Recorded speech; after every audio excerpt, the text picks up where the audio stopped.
She texted, "Don't freak out, but I sold your PS5 to pay my phone bill." I replied, "Cool, I sold your iPad to buy it back." When she found out it was her work iPad, and her boss called about the listing on Facebook Marketplace. It started on a Sunday that looked harmless. The kind of morning where everything felt too quiet, too calm, the sort of silence that comes right before something snaps. I was sitting at my desk editing a short client video when I reached for my controller, only to realize the space under the TV shelf was empty. My PS5, the one I'd saved for 6 months to buy, wasn't there. At first, I thought maybe I'd moved it to clean. Then maybe my girlfriend, Tina, had borrowed it to stream something. But the HDMI cable dangled loose, the dust ring outlined perfectly where the console used to be, and the box of controllers was open and half empty.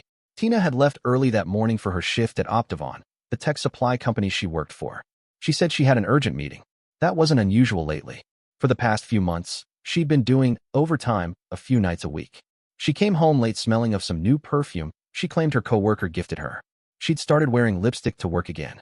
Her phone stayed face down on the table during dinner, and she'd take calls on the balcony, whispering. I told myself not to turn paranoid. People change, jobs get stressful, and relationships hit weird phases. But finding my console missing was a new level of wrong. Then, about an hour later, my phone buzzed. It was a text from her. "Don't freak out, but I sold your PS5 to pay my phone bill." I just stared at it. No apology. No offer to repay. Just that line, casual, almost playful, like it was some inside joke I'd laugh at later. Something in me switched off. I didn't rage. Didn't call. I just sat back in my chair, rereading the message, realizing this wasn't the first time she'd crossed a line. It was just the first time I'd actually noticed how far she was willing to go. She had borrowed my car before, said she'd fill it up, and came back with the gas light still blinking. She once used my credit card for groceries, and I found Sephora and Zara charges. Every time she'd giggle, say she'd make it up later, and I let it go. But this time, I couldn't shake the feeling that something more was behind it. Maybe it was because, lately, she'd been short-tempered whenever I brought up money or asked where she'd been. Maybe it was because I'd overheard her once say to a friend on speaker, "He's still figuring his life out." It's cute. I wasn't cute. I was broke, sure. My freelance contracts had dried up after my old production company closed. But I'd been grinding, lining up new clients, editing reels, rebuilding. Meanwhile, she'd turned cold, smug, like she was already halfway out the door. So, I stared at her text, typed back a single line, and hit send. Cool, I sold your iPad to buy it back. I knew she'd lose it. But what I didn't mention was which iPad. Not the old cracked one she used for Netflix in bed. The newer silver one she kept in a sleeve labeled Optivon property. The one her company issued for work. That iPad had been sitting untouched on her desk for days. I noticed the corporate login screen when I passed by once. And something about how protective she was over it made me suspicious. So I'd taken it, checked the serial, and listed it on Marketplace that morning, just as an experiment. I never thought I'd actually go through with it, until her message came through. When I hit send, I felt this strange calm, like I'd been holding my breath for months and finally exhaled. 2 minutes later, my phone blew up. First came the texts. "What are you talking about? You didn't actually sell it, right? Elliot." Then the calls. 10, 15, 30 times in a row. I didn't answer. I walked into the kitchen, made coffee, and sat at the counter while her messages stacked on the screen. One stood out. "That's my work iPad. Are you insane?" And that's when I knew she finally realized what I'd done. I typed back one sentence. "Now you know how it feels." Within the hour, her tone flipped from angry to panicked. She said her office had already emailed about a device pinging from a different IP address. IT was asking her if she still had it in possession. I told her to relax, that the buyer seemed nice, said he just wanted it for his kid. She texted, "Elliot, please, I could get fired." I replied, "Don't freak out." Then I left it at that. I wasn't trying to ruin her career, but I needed her to feel what it's like to have something personal stripped away without consent, to see how easy it was to destroy trust with a single selfish move. For the next few hours, I sat on the couch and thought about every red flag I'd ignored. The late nights, the perfume that wasn't mine, the overtime calls that lasted until 1 a.m. I remembered one night when she'd come home smiling at her phone, still typing as she walked in. When I asked what was funny, she said it was a meme from a coworker named Bryce, her trainer. The name stuck in my head. A few days after that, I saw a man drop her off near the corner instead of our building. He was driving a company vehicle. She claimed it was just her manager giving her a lift because her car battery had died. I believed her. I wanted to believe her. Now, though, everything fit together like puzzle pieces I'd been refusing to look at. By late afternoon, her tone changed again. She sent one last message. You're seriously evil for this. Hope you're proud. Then silence. Around 6, I got a call from a number I didn't recognize. A man's voice asked if the iPad was still available on Marketplace. Said he could pick it up that evening for the listed price in cash. I agreed. I didn't even care about the money. I just wanted to see what would happen when she realized it was gone for good. He showed up half an hour later. Normal guy, polite. Handed me a few $100 and left. I deleted the listing. At 8 p.m., I heard her key in the lock. She came in like a storm, hair tangled, eyes red. She saw the empty tablet sleeve on the desk and froze. "Elliot, where is it?" she demanded. I didn't answer. I just leaned back on the couch and looked at her. She started pacing, muttering that her boss had called, that IT was tracing the signal, that she could get fired for this. I told her calmly, "Guess we're both learning about consequences." That was the moment something shifted in her eyes. Fear, not guilt. Like she wasn't worried about me at all, only about being caught. And that expression told me everything I'd been afraid to admit. She wasn't just lying about the PS5. She'd been lying about everything else too. Tina's panic didn't fade after that night. If anything, it multiplied with every hour she couldn't track the missing iPad. She didn't sleep. She sat up on the couch, hair tied in a messy bun, muttering into her phone about encryption and remote wipes. At one point, she accused me of ruining her career, then fell silent as she scrolled through her messages. The next morning, she left early, slamming the door so hard the frame rattled. For a while, I just sat in that stillness she left behind. There was something eerie about how quiet the apartment felt now that her voice wasn't bouncing off the walls. I opened my laptop, made coffee, and tried to focus on a client edit, but I couldn't shake the feeling that the story wasn't over, not even close. Around noon, a message came through from her number. It wasn't an apology, just a short line saying she was in deep trouble and that her boss had called her into a meeting. I didn't reply. She'd made her choices. But a strange curiosity began to creep in, not just about the missing device, but about what she'd been hiding behind it. I'd always found it odd how protective she was of that iPad. She'd carry it from room to room, lock it even if she was home alone, and once, when I asked about it, she said the files were confidential and she could lose her job if anyone else saw them. That morning, when she left in a rush, she forgot her tote bag on the counter. Inside was her personal phone, the one I knew about. But something else caught my attention. A second, smaller charger, the kind that fit a different model entirely. It didn't take long to find the source. In the side pocket of her bag was another phone. Sleek, newer than mine, and locked with a passcode I didn't recognize. I stared at it for a while, debating whether to go further. Then I noticed a faint crack across the screen. The same one I'd seen weeks ago when she came home and claimed she'd dropped her work phone at the office. I powered it on. The lock screen lit up with a preview of messages, just a few words visible before it blurred out. Enough to read names and fragments. One of them said Bryce. Another line, timestamped from last night, said, "I'll cover for you. Just delete our thread." The air seemed to thicken around me. I tapped the notifications until one finally expanded enough to show part of a conversation. I scrolled, piecing together the story from what little I could see before the screen dimmed again. The messages were flirtatious, suggestive, and full of inside jokes about overtime. There were mentions of hotel receipts, small compliments about her dress, even a photo I recognized, the one she posted on Instagram last week captioned, "Work dinner vibes." Only now I saw it differently. Her necklace in that picture wasn't the one I'd given her. It was a new one, silver with a small key pendant. Bryce had sent an image of the same necklace days earlier with a note saying, "Can't wait to see it on you." I sat there for a long time, letting the weight of it settle. Every inconsistency from the last few months replayed in my head. Her new perfume, her late returns, the sudden need for privacy, the quick screen flips when I walked past. The PS5 wasn't a desperate move. It was contempt. She'd already checked out of the relationship, already spent weeks mocking me to someone else, and selling my console was her way of testing how much she could get away with before I broke. My hands trembled slightly, not with rage, but with clarity. I copied the messages to my laptop and backed up everything I could. Screenshots, timestamps, even her texts mocking me to Bryce. She had written, "He's sulking again. Probably gaming to forget he's broke." A few minutes later, another message, "Sold his PS5. Maybe he'll finally go outside." He'd replied with a laughing emoji and something crude. That was when I realized her message to me. "Don't freak out, but I sold your PS5. Wasn't spontaneous." She'd sent it because she thought I was already the fool in their private joke. The day dragged on. Around 3, she called, her voice strained and tired. She said her boss was furious, that the missing iPad had triggered a security alert because it contained client data. IT was tracking the device through its serial number, and she'd been told to produce it immediately or face suspension. I told her I didn't have it anymore. She hung up on me. By 5, I heard her car outside. She came in without a word, dropped her keys, and paced back and forth across the living room. She looked exhausted, makeup smudged, hair unkempt, like she'd been crying or arguing for hours. She said she'd been suspended until further notice. I watched her as she paced, muttering that she needed to fix everything before it reached the higher-ups. She blamed me, of course, said I'd gone too far, that I'd destroyed her professional reputation.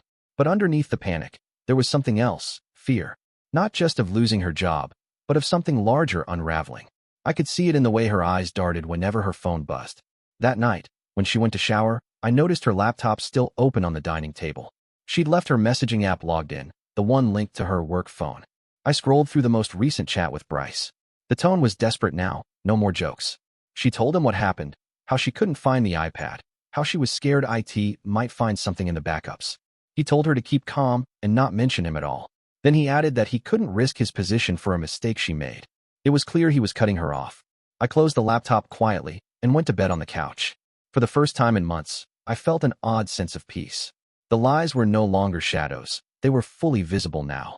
The truth had become a living thing, one that didn't need me to chase it anymore. The next morning, I decided to finish what she'd started. I took the screenshots of her messages with Bryce, along with her earlier text to me about selling the PS5, and compiled them into a single folder labeled Optivon Incident. I didn't attach my name to it. I simply created a new anonymous email account and sent the folder to the HR address listed on the company website. No subject line, no explanation, just the evidence. Within hours, things began to move. Tina received a call mid-breakfast. Her voice turned sharp, defensive, as she tried to sound surprised.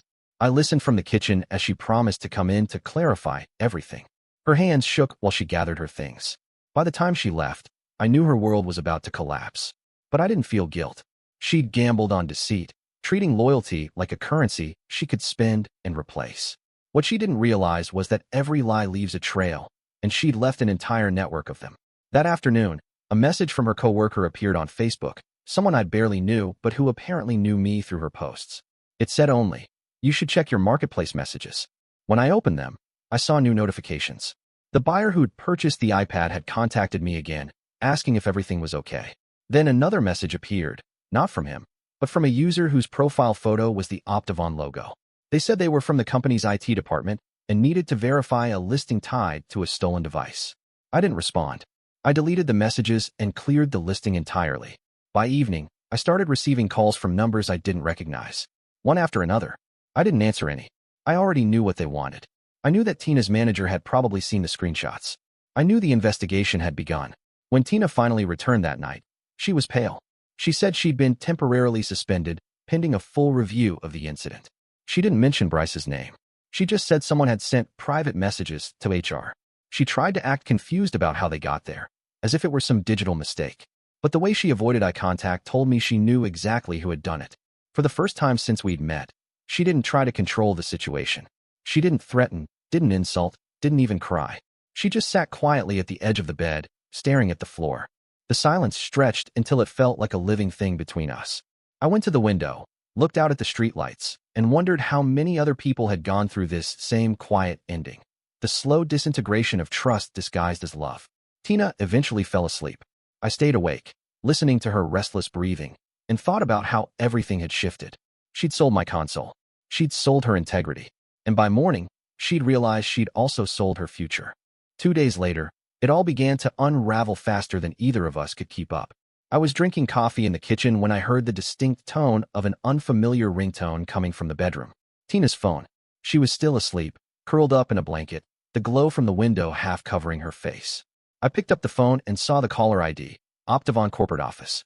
She stirred, half awake, mumbling something about needing 5 more minutes, but I answered it anyway and placed the call on speaker. A woman's voice, polite but firm, asked for Tina Morales. I said she was unavailable. The woman paused, then said they were escalating a matter to their security division regarding a stolen device linked to confidential client data. She explained they had traced the Facebook Marketplace listing to our shared address. I hung up before Tina could fully wake. She opened her eyes, bleary and unfocused, then sat up the moment she realized what I'd heard. There was a kind of quiet horror in her expression. She didn't even ask me to explain. She just knew it was over. She dressed quickly, muttering something about needing to get ahead of it, and left without breakfast. That afternoon, a police car stopped in front of the building. Two uniformed officers came up the stairs and knocked. The neighbors peeked through their doors, pretending not to. I let them in. One of them read a short statement about a report filed by Tina Morales claiming I had unlawfully taken and resold company property without consent. They said I needed to come to the station to give my side. I didn't argue. At the precinct, I told them everything. I showed the text where she admitted selling my PS5. I showed the timestamps proving I'd only sold the iPad after she had already confessed to selling my property. I even showed the screenshots of her messages with Bryce, careful to blur the most personal parts, but enough to demonstrate motive. She had reason to blame someone else when her company started closing in. The officer in charge, a middle-aged man with a tired face, skimmed through the screenshots. He exhaled slowly, said something under his breath about people digging their own holes, and asked if he could keep copies. I left the files on a flash drive and signed the statement. When I got home, Tina wasn't there. Her car was gone. The apartment looked oddly bare, like she'd already started packing her life into boxes. Half the drawers were empty. The framed photos we'd taken together at Navy Pier were missing from the shelf. I sat on the couch and stared at the faint rectangles of dust where they used to be. That night, I received a call from an unfamiliar number. It was her boss, a man named Robert Vega. He said he needed to confirm whether the marketplace listing had been mine. I could hear exhaustion in his tone, the kind of fatigue that comes from a full day of damage control. I told him the truth. Yes, I had listed the device, but only after she'd sold my console without consent. And yes, I had the original text message to prove it. There was a long pause on the other end. Then he said quietly, "We've already seen the screenshots. HR forwarded them this morning." He thanked me for cooperating and hung up. I didn't need him to say anything else. That was enough. The next morning, Tina came home. Her makeup was gone, her eyes red, her hair tied loosely like she hadn't cared to look in a mirror. She didn't yell or accuse me this time. She dropped her purse and sat across from me at the table, the same table where we'd once planned vacations we never took. She said she'd been fired. No severance, no letter of recommendation, just a signed termination form and a warning that the company might pursue legal action for data negligence. She said Bryce had been moved to another department to avoid further complications. I could tell by the way she said it that he hadn't defended her. He'd vanished the moment things got messy. She tried to explain herself, said she was stressed, that she only sold the PS5 because she panicked about bills, that she never meant to hurt me. But the more she spoke, the more it sounded rehearsed, like she was trying to convince herself as much as me. I listened, then asked about Bryce. She didn't deny it. She said it wasn't serious, that it just happened during a rough patch. Words that were meant to sound like mistakes, but came out as choices. She admitted he'd been the one paying her phone bill for months, that they'd been meeting in hotels during her so-called overtime shifts. It was strange. I didn't feel anger. I just felt distance, as if I were listening to a stranger narrate someone else's life. That night, she slept in the other room. The next morning, she woke early and started making calls, her voice sharp again. From the fragments I overheard, she was trying to reach Bryce, but he wasn't answering. She called her former co-workers too, one by one, trying to find someone who would sympathize. None of them did. By then, the screenshots had circulated through the company's group chats. Everyone knew about the affair. Everyone knew she'd tried to pin her own crime on me. A few days later, she received an official letter demanding repayment for the cost of the lost iPad and warning of potential civil action if she failed to comply. I found it on the counter one morning, unopened, the envelope marked urgent. She left it there for 3 days before finally tearing it open. The tension in the apartment grew unbearable. She cried once, quietly in the bathroom, thinking I couldn't hear. Then she tried to pretend nothing had changed, made coffee for 2, asked if I wanted to talk. I didn't. The turning point came when a neighbor, an older woman from the floor below, stopped me in the hallway and said the police had been back that afternoon looking for Tina. Apparently, she'd been summoned to clarify inconsistencies in her original statement. I found her sitting on the floor of the bedroom, her suitcase half-packed, staring at the letter again. She said she didn't understand why the police wanted to talk to her again. I told her it was probably about the false report she filed. She stared at me for a long time, her eyes empty. Then she said something so quiet I barely caught it, that she never thought I'd actually let her lose everything. There was no reply that made sense anymore. I went to the kitchen, poured water into a glass, and stood by the window watching the street. Outside, the world kept moving. Cars, laughter, a delivery guy on his phone. Ordinary life continued, untouched by the wreckage inside our apartment. The next morning, she left for the police station. She didn't say goodbye. Hours later, she texted that she'd been questioned about her false report. She didn't mention whether they pressed charges, but I knew they probably warned her about the consequences.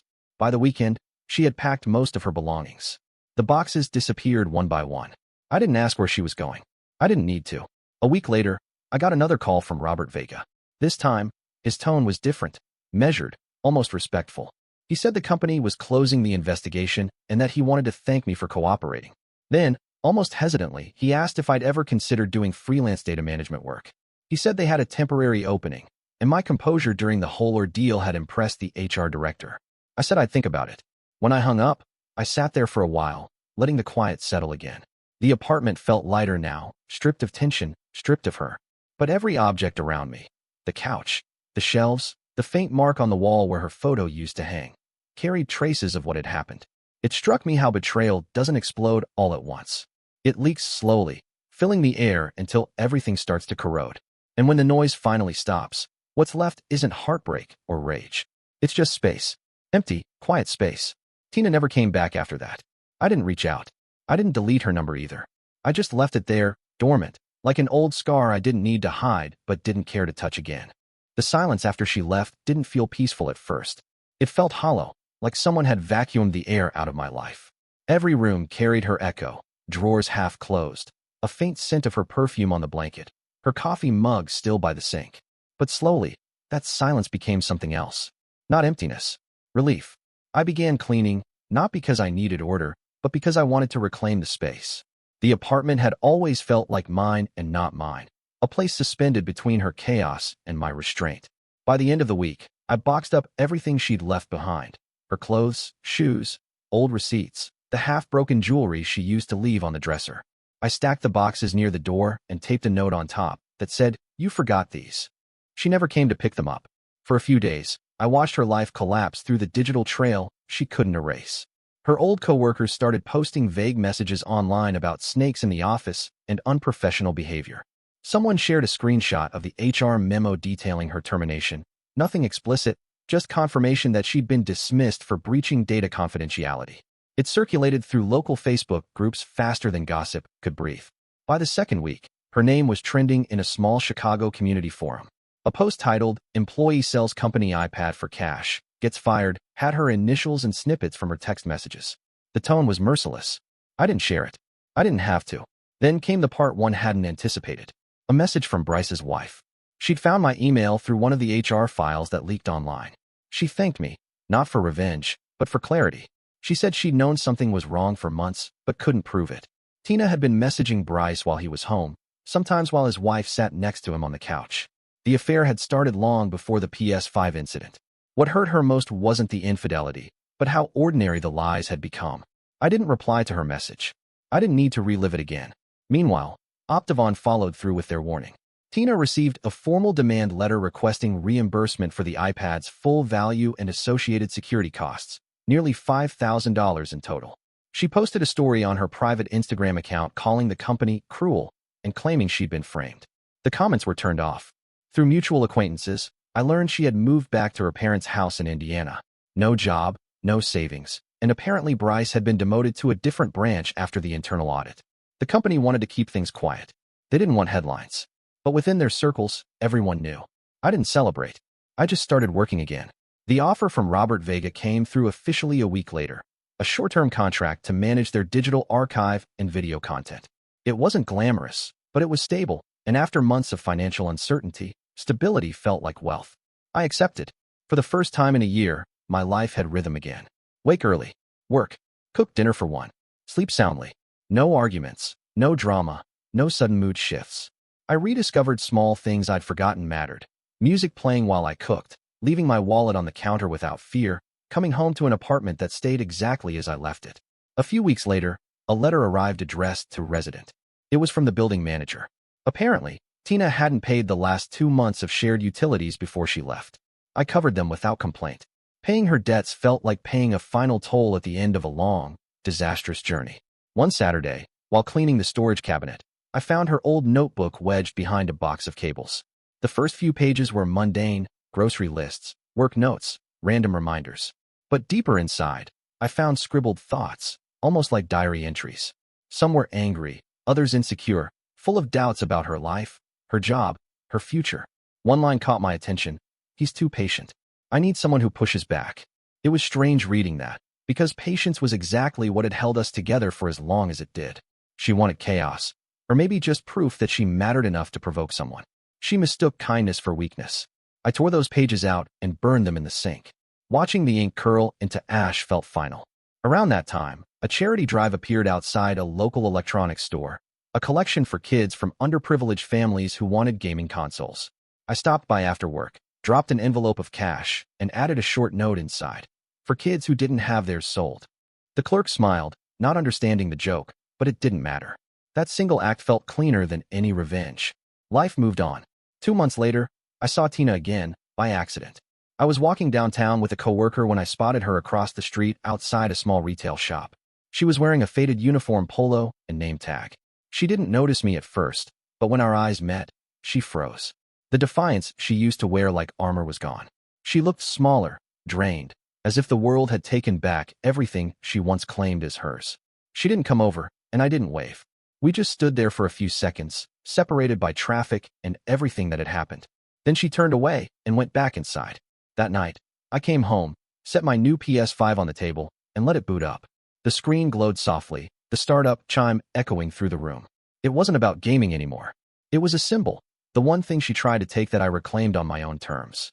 Sometimes, late at night, I think about how thin the line is between a relationship and a contract, one built on unspoken agreements. You respect me, I trust you. You break it once, it splinters.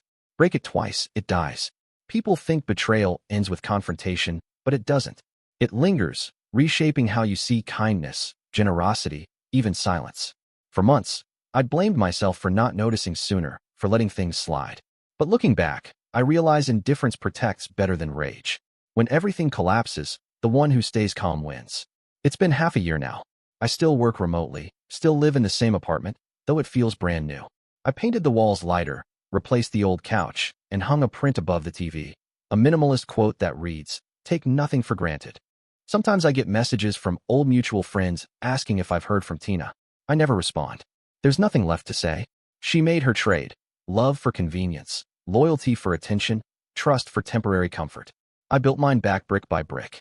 And in the quiet moments, when the city hums outside and the screen glows faintly in the dark, I feel something I hadn't felt in years. Not triumph, not revenge, just peace.